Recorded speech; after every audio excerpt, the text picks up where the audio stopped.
Hey there guys, my name is Phil, and today I'm going to be showing you around part 1 of my PC setup for TechteamGB.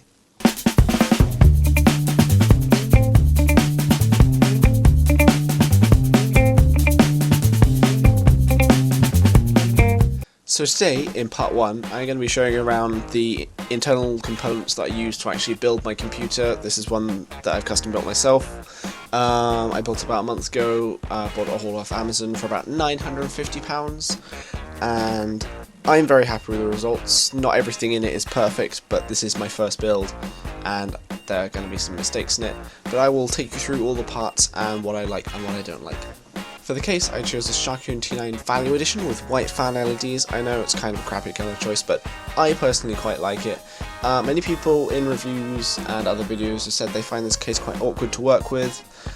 Cable management isn't too brilliant, and they have got 9 5-inch drive bays, which makes mounting SSDs in there a hassle, because you have to have an adapter to make it 3.5 and then another adapter to make it 2.5. I did manage to get it working myself okay, after a little bit of toying around. But I totally understand why most people would generally go for something different.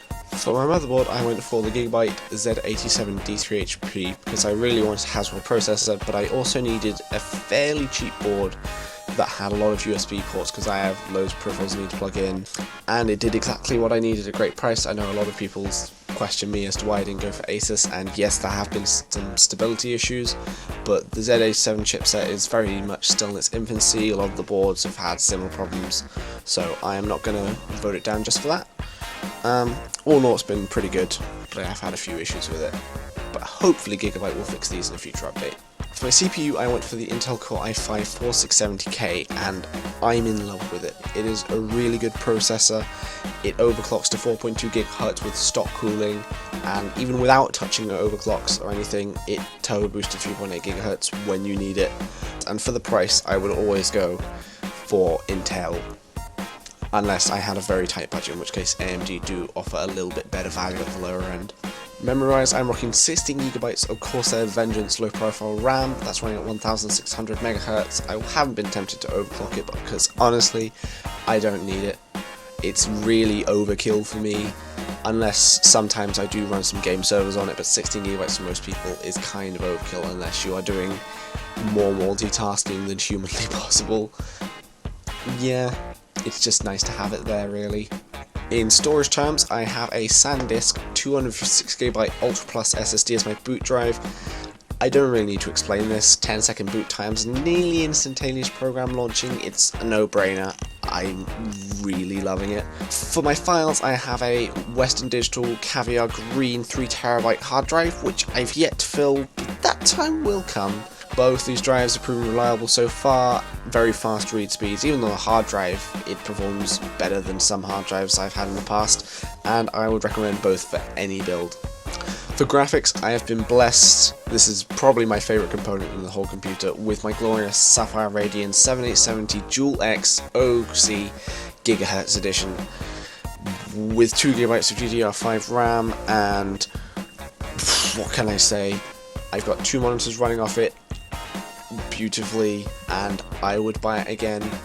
And the only reason I would possibly need more is if I get a monitor with a higher resolution than 1080p, or if I got more than 3 monitors and set up Eyefinity, which would be brilliant, but I'm not made of money. To accompany the graphics, I did something quite weird and something that people don't generally do in most builds, and I got myself a sound card. It was only £20, it's an Asus Sonar DG PCI card, and it really has made a difference compared to my pretty cruddy onboard Realtek chipset that I've got on my motherboard, and I can notice the difference.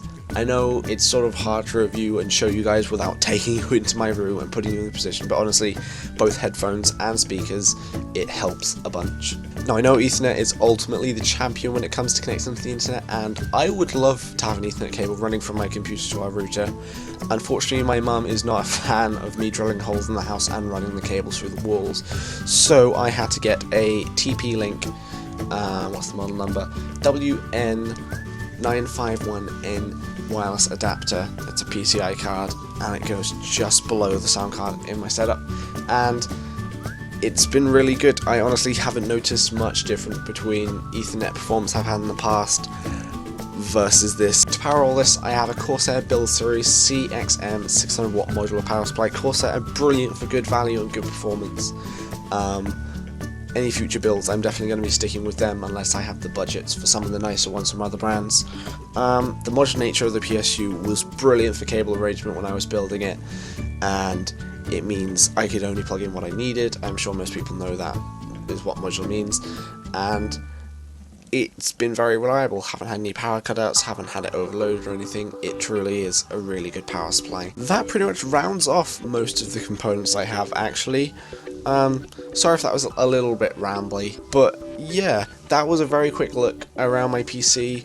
I hope to maybe go into some more depth reviews later on of some of the components, maybe do some comparisons such as SSD versus hard drives, and possibly get you an Intel versus AMD equivalent comparison and stuff like that for you guys, because I know that that is really useful when working out what you want to put into your PC. Anyway, thank you guys for watching this video. If you liked it, please give us a thumbs up, it helps us. If you favorited it, you can click favourite. I don't know if that helps us as much, or you can subscribe if you want to see more videos like this, including the part 2 where I'll be taking around all the sort of hardware that I've got attached to my computers, so my speakers, graphics tablet, mouse, keyboard, all that fun stuff. Anyway, thank you very much for watching. You've been watching TechteamGB. Goodbye for now.